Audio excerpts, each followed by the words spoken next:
이 새벽에 하나님의 말씀을 사모함으로 나오신 성도님들을 환영하고 축복합니다. 오늘 우리에게 주신 하나님의 말씀 사무엘상 19장 1절에서 10절 그리고 22절에서 24절의 말씀입니다. 사울의 그의 아들 요나단과 그의 모든 신하에게 다윗을 죽이라 말하였더니 사울의 아들 요나단이 다윗을 심히 좋아하므로 그가 다윗에게 말하 이르되 내 아버지 사울이 너를 죽이기로 꾀하시느니라. 그러므로 이제 청하노니 아침에 조심하여 은밀한 곳에 숨어 있으라. 내가 나가서 내가 있는 들에서 내 아버지 곁에 서서 내 일을 내 아버지와 말하다가 무엇을 보면 내게 알려주리라 하고, 요나단이 그의 아버지 사울에게 다윗을 칭찬하여 이르되 원하건대 왕은 신하 다윗에게 범죄하지 마옵소서. 그는 왕께 득죄하지 아니하였고 그가 왕께 행한 일은 심히 선함이니이다. 그가 자기 생명을 아끼지 아니하고 블레셋 사람을 죽였고 여호와께서는 온 이스라엘을 위하여 큰 구원을 이루셨으므로 왕이 이를 보고 기뻐하셨거늘 어찌 까닭없이 다윗을 죽여 무죄한 피를 흘려 범죄하려 하시나이까. 사울이 요나단의 말을 듣고 맹세하되 여호와께서 살아계심을 두고 내가 맹세하거니와 그가 죽임을 당하지 아니하리라. 요나단이 다윗을 불러 그 모든 일을 그에게 알리고 요나단이 그를 사울에게로 인도하니 그가 사울 앞에 전과 같이 있었더라. 전쟁이 다시 있으므로 다윗이 나가서 블레셋 사람들과 싸워 그들을 크게 쳐 죽이매 그들이 그 앞에서 도망하니라.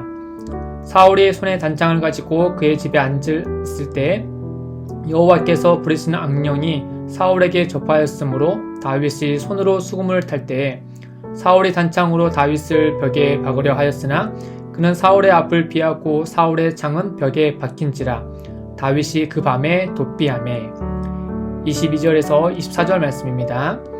이에 사울도 라마로 가서 세구에 있는 큰 우물에 도착하여 물어 이르되 사무엘과 다윗이 어디 있느냐. 어떤 사람이 이르되 라마 나요스에 있나이다. 사울이 라마 나요스로 가니라. 하나님의 영이 그에게도 임하시니 그가 라마 나요스에 이르기까지 걸어가며 예언을 하였으며 그가 또 그의 옷을 벗고 사무엘 앞에서 예언을 하며 하루 밤낮을 벗은 몸으로 누웠더라. 그러므로 속담에 이르기를 사울도 선지자 중에 있느냐 하니라. 아멘. 사울은 자신의 딸들을 이용하여 다윗을 죽이려는 악한 꾀가 실패하게 되자 그는 다윗을 더욱 두려워하게 됩니다. 왜냐하면 이스라엘에서는 오직 자신만이 높아져야 하고 흥해야 하지만 시간이 가면 갈수록 자신은 쇠하는 것 같고 다윗은 흥하고 있는 것 같다라고 생각했기 때문입니다. 더군다나 자신의 자녀들마저도 다윗을 더 사랑하고 있으니 사울의 입장에서는 다윗은 언제나 눈에 가시 같은 존재였습니다. 이후 사울은 자신의 딸들의 경우와 달리 이제는 다윗을 대놓고 죽이려고 합니다. 그것도 요나단의 마음도 모른 채 그를 시켜 다윗을 없애려고 명령합니다. 아무래도 사울은 다윗의 인기가 높아지는 것을 보면서 차기 왕이 될 아들 요나단도 자신과 똑같은 마음으로 다윗을 견제할 것이다 라고 판단했나 봅니다. 그러니 다른 누구도 아닌 요나단에게 다윗을 처단하라고 했을 때 그는 기꺼이 응할 것이다 라고 생각했습니다. 그러나 사울의 예상은 빗나갔습니다. 왜냐하면 요나단은 앞서 다윗과 언약을 맺었으며 그를 자기 생명과 같이 사랑했기 때문입니다. 그리하여서 요나단은 우선 다윗을 안전한 곳으로 피신시킨 후 다시 아버지 사울 왕에게 찾아와서 다윗에 대해서 이렇게 변호해 줍니다. 4절과 5절입니다. 요나단이 그의 아버지 사울에게 다윗을 칭찬하여 이르되 원하건대 왕은 신하 다윗에게 범죄하지 마옵소서. 그는 왕께 득죄하지 아니하였고 그가 왕께 행한 일은 심히 선함이니이다. 그가 자기 생명을 아끼지 아니하고 블레셋 사람을 죽였고 여호와께서는 온 이스라엘을 위하여 큰 구원을 이루셨으므로 왕이 이를 보고 기뻐하셨거늘 어찌 까닭없이 다윗을 죽여 무죄한 피를 흘려 범죄하려 하시나이까. 이 얘기를 듣자 사울은 매우 당황했을 겁니다. 차기 왕권의 주자로서 요나단만큼은 자신의 뜻을 같이 해서 이 일에 동참할 줄 알았는데 오히려 변호는커녕 죄도 만들어서 이 일을 처리할 줄 알았지만 오히려 아버지인 자신을 향해 범죄하지 말라고 하니 말입니다. 그러자 사울은 요나단의 단호한 말과 모습을 보자 곧장 지시를 거둬들이고 다윗을 죽이지 않겠다라고 맹세합니다. 요나단의 중재로 다윗은 이전처럼 있을 수 있었습니다. 그리고 다시 블레셋과 전쟁이 일어나 다윗은 출전하여 블레셋과 싸워 큰 승리를 거둡니다. 8절입니다. 전쟁이 다시 있으므로 다윗이 나가서 블레셋 사람들과 싸워 그들을 크게 쳐 죽이매 그들이 그 앞에서 도망하니라. 다윗의 승전보를 들릴 때 사울의 심정은 어땠을까? 다윗과 그의 사람들은 전쟁에 승리하여 크게 기뻐했을 테지만 사울은 집에서 심기가 매우 불편하고 분노했을 겁니다. 그가 그토록 바라던 소식은 다윗이 이끈 전쟁이 패전하는 것이고 더욱더 좋은 소식은 다윗이 전사했다라는 소식이었습니다. 그러나 또 다윗은 승리했다라는 소식을 들으니 그의 머리가 지끈거렸을 거며 그의 마음에 시기와 분노가 가득해졌습니다. 그리고 여호와께서 부리신 악한 영이 사울을 집어삼키자 그는 또다시 창을 들어 다윗을 죽이려 했습니다. 그는 승전하여 이스라엘에게 기쁨을 가져다 준 다윗을 다른 이들과 달리 저 블레셋보다 더 큰 적으로 간주했습니다. 이 점에서 잠시 생각해보면 사울이 악한 영에 사로잡혀 다윗에게 창을 든 장면 둘 다 앞서 사울의 귀에 다윗의 승전한 소식을 들은 후였다라는 점을 알 수 있습니다. 사무엘서 저자는 의도적으로 사울이 창을 들어 다윗을 죽이려는 장면 전에 다윗의 승전 소리를 사울이 들었다라는 장면을 넣습니다. 18장에서도 여인들은 사울이 죽인 자는 천천히요 다윗은 만만이로다 라고 노래를 하는 소리를 사울이 듣습니다. 19장에서도 요나단의 중재로 마음을 겨우 추스렸던 사울에게 또다시 다윗이 승전했다는 소식을 듣게 됩니다. 그리고 이내 창을 들어 다윗을 죽이려 했습니다. 사울을 제외한 이스라엘에게는 다윗의 승전 소식은 매우 기쁜 소식입니다. 그러나 사울에게만큼은 그 소식만큼 나쁜 소식도 없었나 봅니다. 사랑하는 성도 여러분, 혹시 다른 이들에게 기쁜 소식임에도 불구하고 나에게만큼은 불편한 소식으로 들리는 것이 있습니까? 혹시 누가 흥할 때 또는 어떤 부류의 사람이 흥할 때 우리의 마음에 시기로 가득하게 됩니까? 또는 누구의 불행이 우리의 마음을 시원하게 합니까? 혹시 은연중에 누군가의 실패를 기다리고 있지는 않습니까? 우리 안에 시기하는 마음을 그대로 뒀다가 언젠가 사울과 같이 창을 들어 그 사람에게 던질지 모릅니다. 입술로 또는 눈짓으로 또는 손가락으로 또는 행동으로 말이죠. 그렇기 때문에 우리는 이러한 마음을 그대로 방치해서는 안 됩니다. 왜냐하면 악한 마귀는 사울과 같은 자를 두루 찾고 다니기 때문입니다. 베드로전서 5장 8절입니다. 근신하라 깨어라 너희 대적 마귀가 우는 사자같이 두루 다니며 삼킬 자를 찾느니. 그렇다면 어떻게 근신하고 깨어 있을 수 있는가? 어떻게 이런 시기심에서 벗어날 수 있을까? 베드로는 하나의 방법을 우리에게 알려줍니다. 5장 6절에 그러므로 하나님의 능하신 손 아래에서 겸손하라. 때가 되면 너희를 높이시리라. 바로 하나님의 능하신 손 아래에서 겸손하라고 말씀합니다. 여기서 말씀하는 겸손은 스스로가 자신을 낮추는 것이 아닌 하나님의 능하신 손 아래에 들어가는 것입니다. 그분의 능하신 손 아래에 우리가 존재한다는 사실을 기억할 때 우리는 마음을 낮출 뿐 아니라 또한 누군가를 시기하는 그 마음에서 벗어날 수 있습니다. 이와 반대로 아말렉 전투에서 보아 알듯이 사울은 하나님보다 자기를 높일 때 하나님의 영은 그를 떠났습니다. 그리고 악한 영이 그를 사로잡았습니다.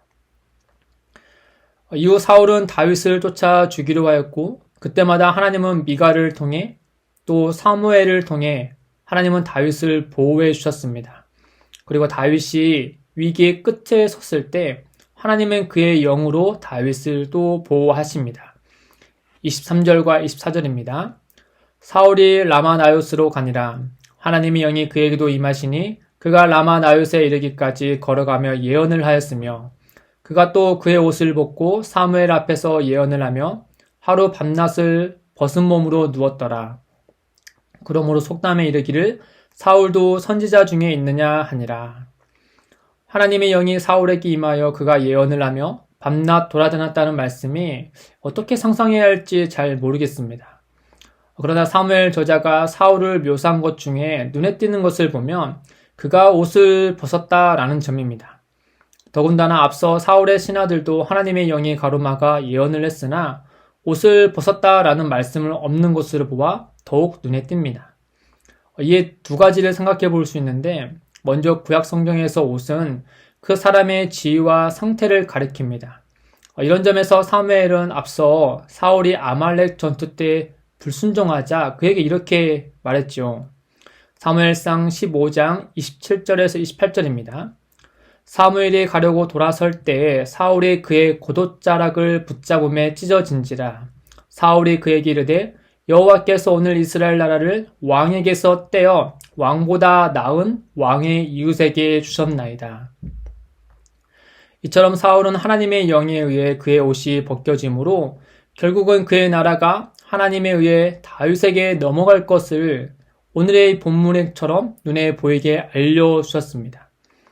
또한 옷이 벗겨진 모습은 수치스러움을 뜻합니다. 이사야서 20장 4절입니다.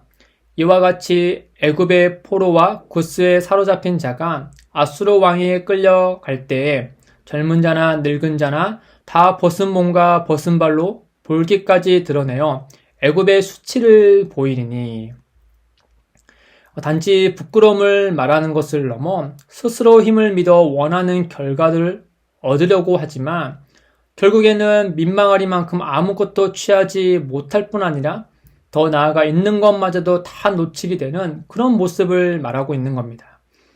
그리고 저자는 24절 끝에 그러므로 속담에 이르기를 사울도 선지자 중에 있느냐 하니라 라는 말씀을 합니다. 앞서 사무엘이 사울을 기름 부어 세울 때 여호와의 영이 사울에게 크게 임하여 예언하리라는 말씀을 했습니다. 그리고 그 징조대로 사울은 하나님의 영에 의하여 예언을 합니다. 사무엘상 10장 11절과 12절입니다. 전에 사울을 알던 모든 사람들이 사울이 선지자들과 함께 예언함을 보고 그곳에 어떤 사람은 말하 이르되 그들의 아버지가 누구냐 한지라. 그러므로 속담이 되어 이르되 사울도 선지자들 중에 있느냐 하더라. 이렇듯 비슷한 이야기와 똑같은 말씀이 10장과 19장에 나옵니다. 우리는 이 점에서 하나님을 믿는 자들과 그렇지 않는 자들 가운데 하나님의 영이 얼마나 다르게 역사하는지 볼 수 있습니다. 겸손하게 하나님을 따를 줄 알았던 과거의 사울은 하나님의 영이 임하여 예언한 것을 통해 그가 초대 왕으로 기름 부어 세움을 받았다는 점을 증명해 줬습니다. 그러나 교만하게 하나님의 뜻을 대적한 현재의 사울은 그의 옷이 벗겨진 채 밤낮 벗은 몸으로 누워서 수치 속에서 예언을 하고 있습니다.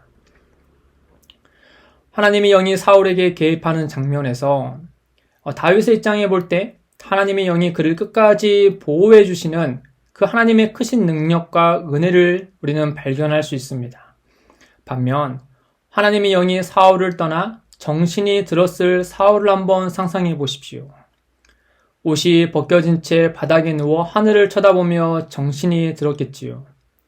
사울은 한 나라의 왕으로서 모든 것을 다 가졌고 그가 그토록 원하는 나라를 그의 손으로 붙잡고 있다고 생각을 했겠지만 하나님의 영이 떠나자 그의 모습, 현재의 그의 모습은 초라하기가 그지없습니다. 사랑하는 성도 여러분, 하나님의 뜻과 달리한 그리고 하나님을 대적한 사울에게는 결국 부끄러움과 초라함만 남았습니다. 반면 하나님의 뜻을 따른 다윗에게는 성령님께서 끝까지 지켜 보호해 주셨습니다. 이렇듯 우리 또한 성령님을 거역하지 말아야 할 뿐 아니라 성령님을 따르는 삶이 되어야 합니다. 그러할 때 성령님께서 우리의 삶의 곳곳에 있는 악한 것들도 선한 것으로 바꿔 주실 것입니다. 그와 같은 은혜가 오늘 하루의 삶에 가득하시길 주님의 이름으로 축복합니다. 기도하겠습니다. 하나님 아버지, 우리의 삶이 하나님의 뜻을 따라 흘러가길 원합니다. 혹여나 우리의 마음과 삶 가운데 하나님의 뜻과 달리 가는 것이 있다며 성령 하나님께서 우리를 깨우쳐 주시사 우리의 마음과 삶을 하늘의 것을 향하게 인도해 주옵소서. 예수님의 이름으로 기도드립니다. 아멘. 오늘도 두 가지의 말씀을 두고 함께 기도하겠습니다. 첫째, 우리의 마음에 시기심이 아닌 하나님의 사랑으로 가득 차게 하셔서 오늘 만나는 이들에게 선한 것을 건네게 하옵소서. 둘째, 우리의 삶이 성령님의 인도하심을 따르게 하셔서 하늘의 것을 우리의 삶에 아름답게 나타내게 하옵소서. 함께 기도하며 나아가겠습니다.